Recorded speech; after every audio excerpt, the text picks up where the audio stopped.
के फॉर्म में आती, one packet is known as photon, याद है? हाँ, एक फोटोन की एनर्जी कितनी थी?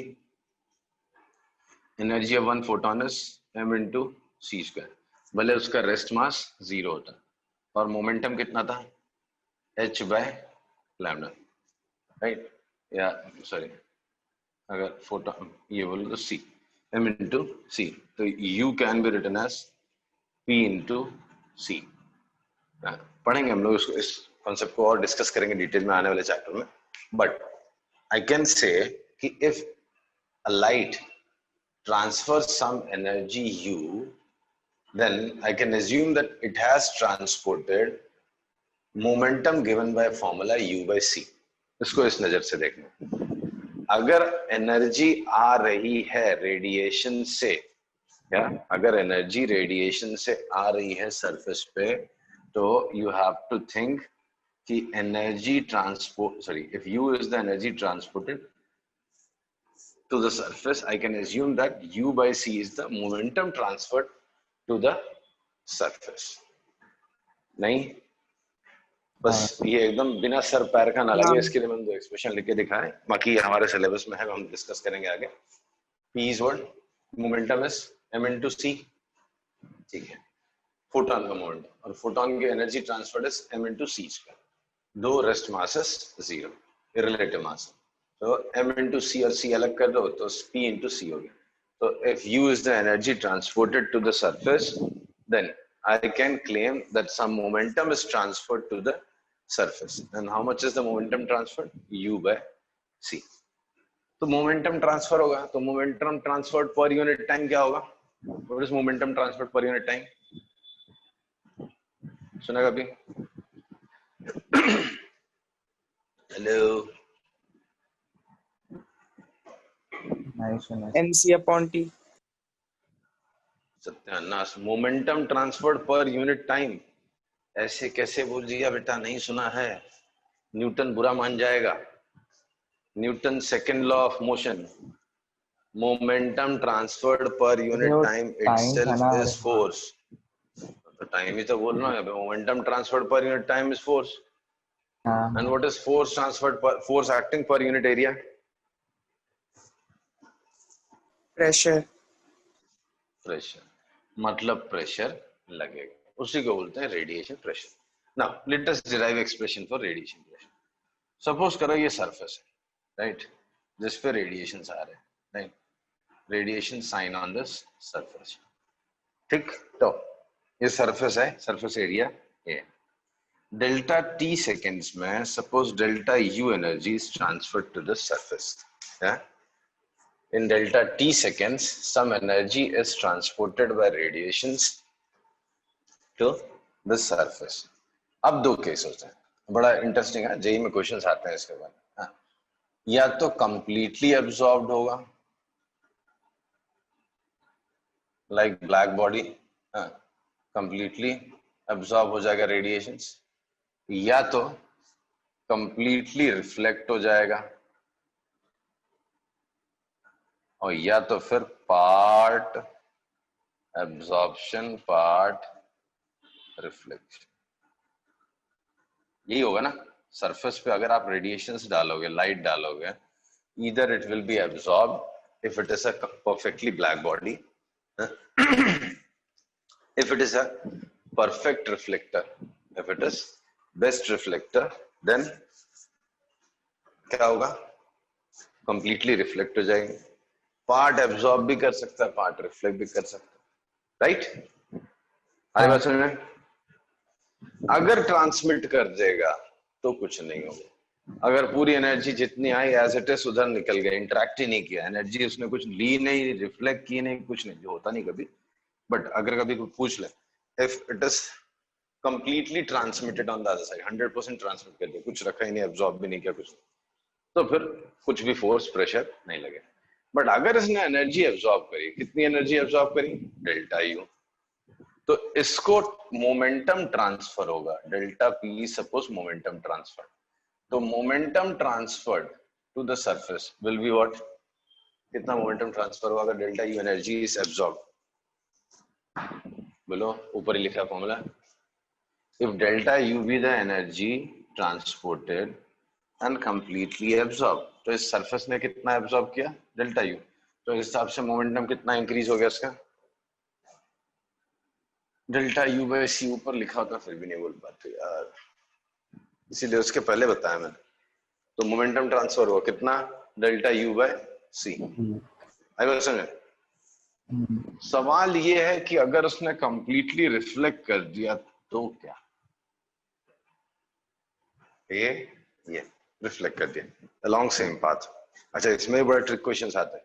एक बार मैंने देखा था एक क्वेश्चन आया इस एंगल पे, गया इस एंगल पे, एंगल वाला क्वेश्चन भी दिया हुआ था। तो अगर कंप्लीटली रिफ्लेक्ट किया अलोंग सेम पाथ तो कितना? Along same path.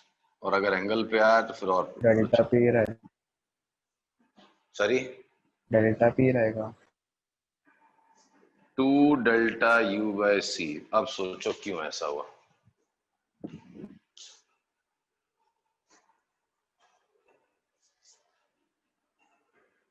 पहले तो वो फोटोन आया, इसने एब्जॉर्ब किया डेल्टा यू बाय सी, उल्टे डायरेक्शन में सरफेस ने निकाला तो उसको और एक मोमेंटम मिल गया। कि अगर मैं कुछ ऑब्जेक्ट थ्रो करूंगा तो मेरे ऊपर और एक मोमेंटम ट्रांसफर होगा ना, ये direction. If I throw an object in this direction तो मेरे पे मोमेंटम ट्रांसफर होता है कि नहीं? हाँ। याद है ना?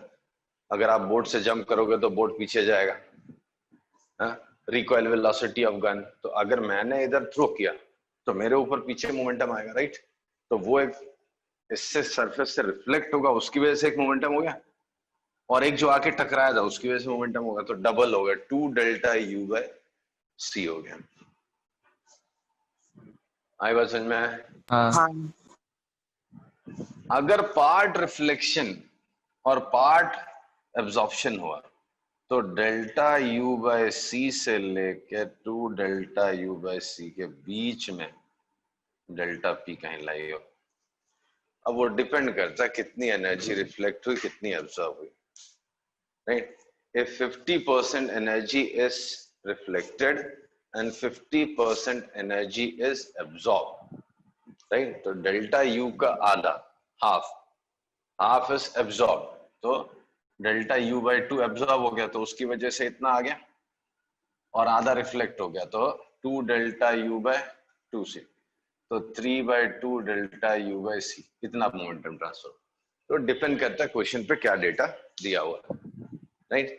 अलग अलग बुक्स में ढेर सारे क्वेश्चन बना के दिए हुए हैं, जेई में तो इतना वेरिएशन नहीं डालते लोग, but still you should know, वो बहुत बड़ी चीज भी नहीं है। ओके, आ रही बात समझ में? आगे बढ़ जाऊं? सो मोमेंटम ट्रांसफर हो गया आपको, ठीक है, मोमेंटम ट्रांसफर हो गया।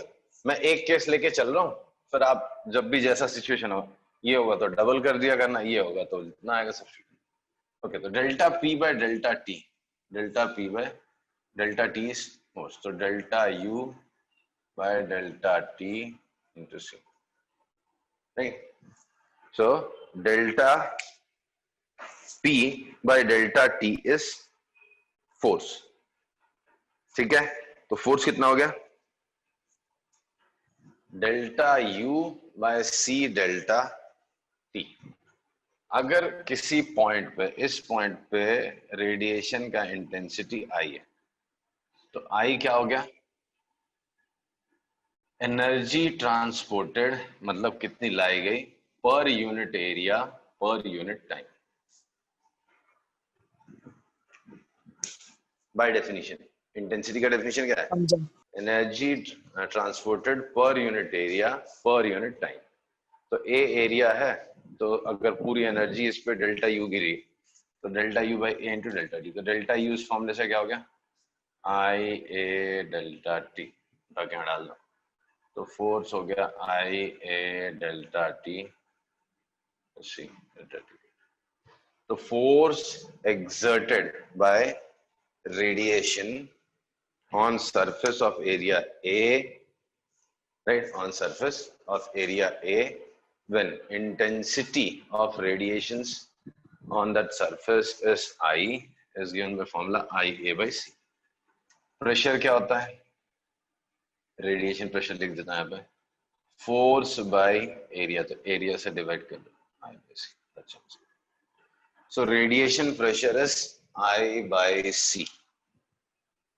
आई बात समझ में है? हाँ ओके, क्लियर है? कोई डाउट? नहीं। अगर यही कंप्लीटली अपोजिट डायरेक्शन में सेम पाथ के अलाउ अगर रिफ्लेक्ट कर दिया होता तो क्या फॉर्मूला बन जाता? 2 लग जाता। 2I by C हो जाता है। और अगर पार्ट रिफ्लेक्शन पार्ट एब्जॉर्प्शन होता तो फिर उसके हिसाब से निकाल। जैसे आधा 50-50 है तो 3/2 है तो 1.5 I by C। क्लियर है? कोई डाउट? नहीं। Good. So that's all in the chapter. That's all नहीं है, एक्चुअली है थोड़ा सा, वो आपके लिए होमवर्क है, आप कर लेना। एक्चुअली कर भी रहे हो जूनियर क्लासेस से ही। स्पेक्ट्रम, स्पेक्ट्रम पढ़ना बड़ा जरूरी है आपके लिए, उससे क्वेश्चंस आते हैं almost every time. I have seen, not आजकल नहीं रहेगा ट्रेंड में, लेकिन पहले तो हर बार स्पेक्ट्रम से ही क्वेश्चन आता था। 3 सेट होंगे, तीनों सेट में स्पेक्ट्रम का ही क्वेश्चन होता था। तो स्पेक्ट्रम, इलेक्ट्रोमैग्नेटिक वेव्स का स्पेक्ट्रम। तो एक बार लिख देता हूँ, चलो मैं भी पिछले साल भी लिखा था। यहाँ सब यहाँ पे है विजिबल लाइट, विजिबल रेंज होती है, एक छोटी सी रेंज है विजिबल रेंज। उससे जो ऊपर वेवलेंथ, इधर बढ़ा रहा हूँ, वेवलेंथ इंक्रीजिंग, इंक्रीजिंग वेवलेंथ में इधर लिख, उससे जो ऊपर है इंफ्रारेड है, इंफ्रारेड। इससे जो नीचे है that is ultraviolet. You have to remember all this, इस पे क्वेश्चंस पूछते हैं। इंफ्रारेड के ऊपर होता है क्या होता है, माइक्रोवेव्स, माइक्रोवेव्स, माइक्रोवेव्स के ऊपर होता है रेडियो वेव्स, अल्ट्रा वायलेट के नीचे होता है एक्स रेज, एक्स रेज के नीचे होता है gamma rays, and gamma rays के भी नीचे होता है एक cosmic rays. So this is spectrum of electromagnetic waves. इनमें से छोटी छोटी इंफॉर्मेशन, अब जैसे मुझे कोई ऐसा शार्प बाउंड्री नहीं होता, फिर भी एक रेंज आपको अंदाजा होना चाहिए कि इससे इसके बीच में कौन सी वेव्स होती है। जैसे ये 10⁻⁻⁶ मीटर के आसपास होती है विजिबल रेंज, राइट। फिर 10⁻³ के आसपास माइक्रोवेव्स होती हैं, 1 मीटर के आसपास, 1 मीटर के पहले ही चालू हो जाती है, बाद तक रेडियो वेव्स। 10⁻⁹ के आसपास होती हैं एक्स रेज, 10⁻⁻12 के आसपास होती हैं गामा रेज, और उससे भी कम होती हैं कॉस्मिक रेज। ठीक है, इनमें से नेचर में से कौन सी मिलती है आपको?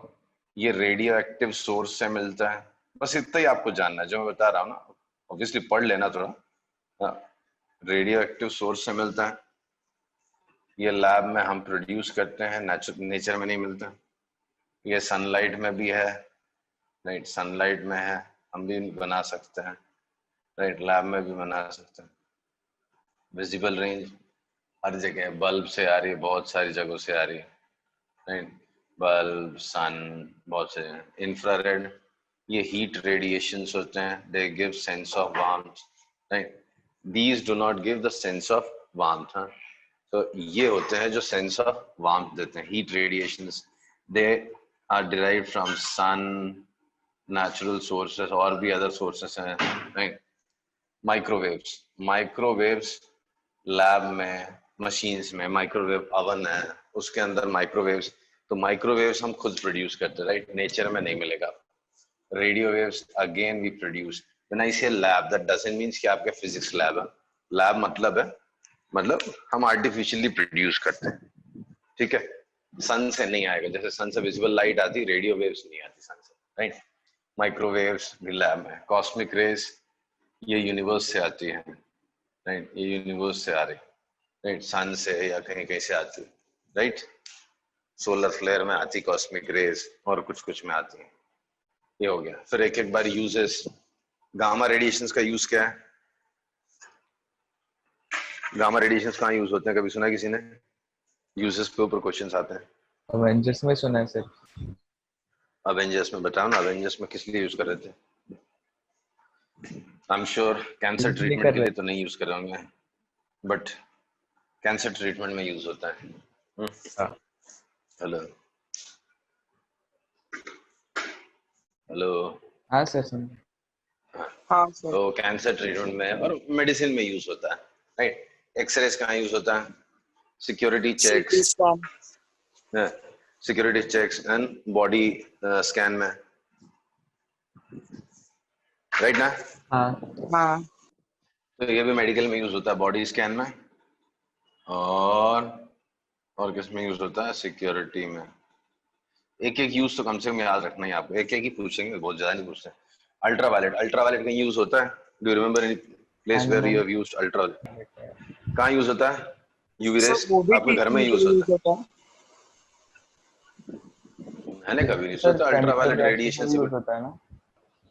केमिकल रिएक्शंस में यूज होता है, प्लस आपके घर में प्यूरिफायर में यूज होता है।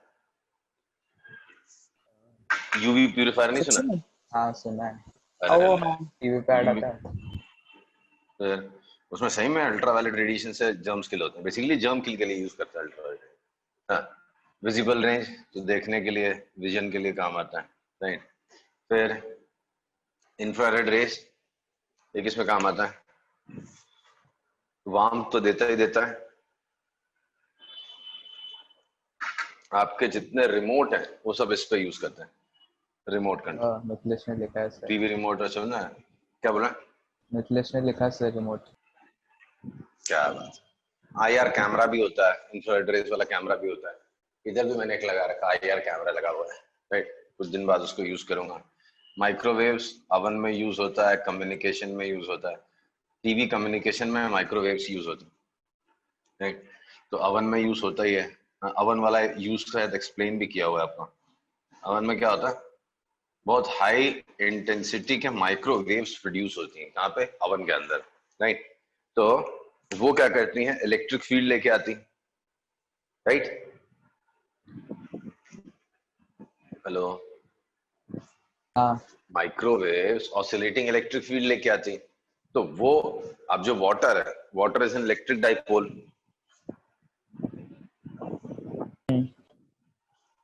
तो वो जब इलेक्ट्रिक फील्ड लगता है तो वो उसको घुमाता है बार बार बार बार बार बार, और बहुत हाई फ्रीक्वेंसी से, और बहुत हाई इंटेंसिटी के रेडिएशंस होते हैं। तो उससे कोलिजन हो के हीट अप हो जाता है। बियॉन्ड इमेजिनेशन लगेगा आपको, आपको लगेगा सब कुछ बेवकूफ बना रहा है, बट सच्चाई ऐसी है। इलेक्ट्रोमैग्नेटिक वेव्स हैं, they carry, they are oscillating electric field. तो इलेक्ट्रिक डाइपोल है कौन? वाटर मॉलिक्यूल, राइट, है हाँ। कि नहीं है? Water molecule is electric dipole. Hmm, तो वो इलेक्ट्रिक डाइपोल है, तो उसको magnetic field, sorry electric field उसको घुमाता है बार बार बार बार।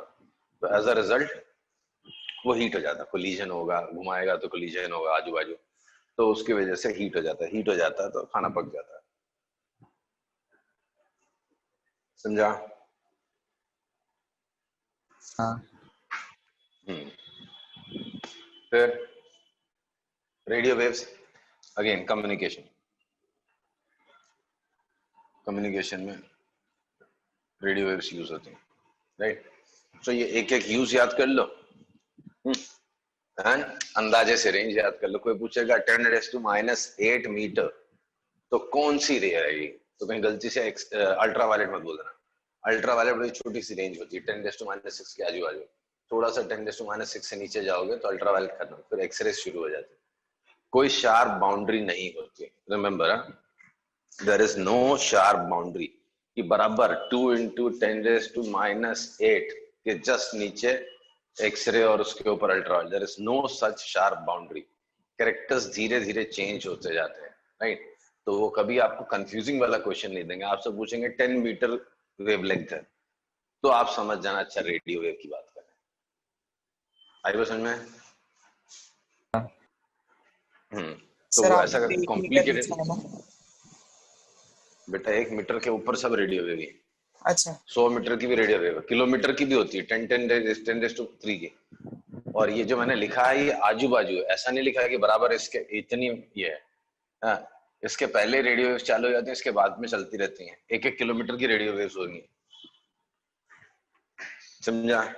तो वो आपको एग्जाम में ऐसा कंफ्यूजन नहीं क्रिएट करेंगे कि आपको समझ में नहीं आए। अब 10⁻⁻⁶ है, वो तो पक्का विजिबल रेंज ही है, राइट? 8000 एंगस्ट्रॉम से 4000 एंगस्ट्रॉम, तो 10⁻⁻⁶ मीटर दिया होगा, तो आप समझ जाने किसकी बात हो रही है, राइट? ओके, फिर फ्रीक्वेंसी के टर्म्स में भी बताता है, फ्रीक्वेंसी इधर बढ़ रही है, frequency is increasing in this direction. Why? Frequency F is c by lambda, right?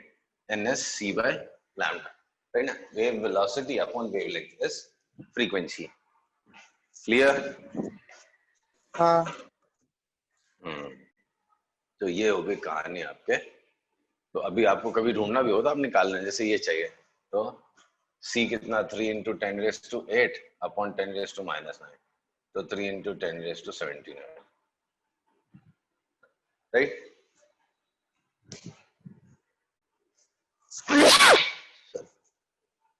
आ रही बात समझ में? हाँ तो फ्रीक्वेंसी आप देख लेना, वेवलेंथ इधर बढ़ रही है, फ्रीक्वेंसी इधर बढ़ रही है, थोड़ा सा एक बार आप भी बुक से रीड कर लेना। बाकी मैंने तो आज तक कोई भी क्वेश्चन इसके बाहर स्पेक्ट्रम का नहीं देखा। जब भी स्पेक्ट्रम के ऊपर क्वेश्चन आया, इतने से इंफॉर्मेशन से आपका कोई क्वेश्चन सॉल्व हो जाएगा, राइट? कभी एक जमाने में AIEEE में भी इससे क्वेश्चन पूछ लेते थे, 4 वेव्स लिख देते थे और पूछते थे इनमें से कौन सी इलेक्ट्रोमैग्नेटिक वेव स्पेक्ट्रम में नहीं आती, out of these which one is not an electromagnetic wave. तो क्या दिया था, हाँ एक बार यही सेम क्वेश्चन में बता, एक्सरे दिया था, कॉस्मिक रेज भी दिया हुआ था, गामा रेज दिया हुआ था और बीटा रेज दिया हुआ था। तो beta rays are not electromagnetic waves. क्या क्या दिया हुआ था, कॉस्मिक रे, gamma ray, beta ray, X ray, right? So X-ray is a electromagnetic wave, but beta ray is not electromagnetic wave. Why? Beta rays क्या होती हैं? What are beta rays? Hello? किसी को याद है बीटा रेस क्या है? जूनियर क्लासेस में पढ़ा था सबने, केमिस्ट्री में भी पढ़ा होगा शायद लास्ट ईयर। रेडियो एक्टिविटी नहीं पढ़ा था? Alpha rays, beta rays, gamma rays, radio active substance से 3 रेडिएशन आते हैं। Alpha rays are helium nucleus, beta rays electrons, gamma rays थी electromagnetic. Anyways, so this chapter is over, right? अब बचे हैं कुछ न्यूमेरिकल्स करना, तो एक कंप्लीट लेक्चर ले लेंगे हम लोग न्यूमेरिकल के ऊपर। कोशिश करूंगा कल एक्स्ट्रा क्लास ही ले लूं न्यूमेरिकल्स के लिए, नहीं हो पाया तो किसी एक दिन न्यूमेरिकल्स की एक क्लास लेके ये चैप्टर खत्म हो जाएगा। तो इस तरह से आपकी फर्स्ट बुक खत्म हो गई, राइट? सेकेंड बुक में जितना मेरे पास इंफॉर्मेशन है सिर्फ 4 चैप्टर है, उनमें से 3 बड़े छोटे छोटे चैप्टर्स हैं। कौन सा? डुअल नेचर, फिर एटम, फिर न्यूक्लियाई। ये 3 छोटे छोटे चैप्टर हैं, 5-6 लेक्चर में खत्म हो जाएंगे। देन ज्यादा जाएगा तो 7 लेक्चर में। और एक बड़ा चैप्टर है, वो है कौन सा? Wave optics. वो थोड़ा टाइम खाएगा, वेव ऑप्टिक्स, ठीक है?